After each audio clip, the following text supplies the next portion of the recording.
pretty much into technology. Machines are going to do more, people are going to do less. Artificial intelligence is going to take over a lot of different things that people are doing right now, and they're going to cut certain occupations short, and other occupations are going to leverage the AI to be more valuable. Also, things that people will do with their hands are going to become more valuable than things that people do with their minds. For years, it's been the other way around. You went to college, you got your brain enlarged. Like, why? Because with your mind, you could do more and accomplish higher earnings than you could if you were working with your hands. Well, guess what? Okay, from a job standpoint, the highest paid people 5 years from now are going to be people like plumbers, mechanics, people who work with their hands. Machine can't replace them. And it doesn't matter how much AI you have, it's just not going to compete with them. Right now, I don't want to be the guy working with my hands. All right. So I still want to be the guy working with my brain. So what is AI not going to do that I can do with my brain? And what AI is not going to do is buy companies for entrepreneurs.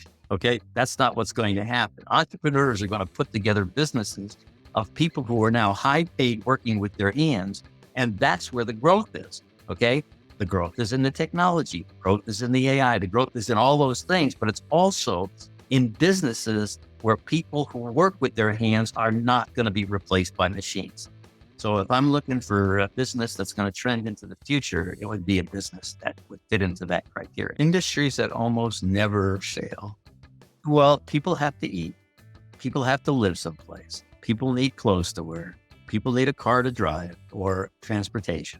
So there are certain things that are basic to human needs. If you look at people like Buffett, Buffett tends to buy companies that deal in the needs of people. They're usually not high margin companies. They're usually very stable in their sales. They don't grow all that fast, 10, 12, 15% per year, but they're dependable. Okay. They very rarely go in reverse.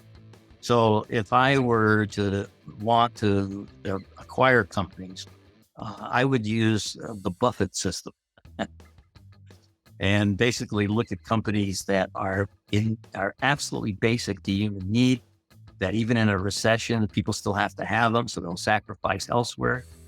And one of the only exceptions to that is the beauty industry, where it's not a necessity, but for people it is, because they still want to look good. All right. And even if they're feeling terrible and everything's not going their way, they'll spend a few bucks extra just to go out and have the feeling of looking good. So with the exception of beauty, the things that people absolutely need to live are your safest companies.